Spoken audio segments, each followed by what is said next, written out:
Okay, up next, let's talk about uh, can we do some of the same functions we've done with other chords with mixture chords? In other words, can we do something like tonicize a mixture chord?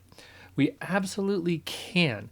We can use a mixture chord to pivot in a modulation. We can use a mixture chord to as a secondary dominant. Um, it's a little trickier, but you can totally do it, and it makes for some really fun little switches around in a chord progression. Take this one.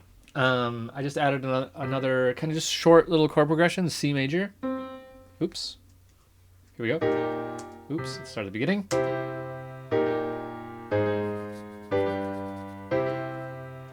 Okay, it's just kind of a whirlwind that we go through there. We start and end in C major, right? But we go C to an E flat major chord to A flat major chord to a G major chord to a C major chord. It's got a whole ton of major chords there moving around. Now,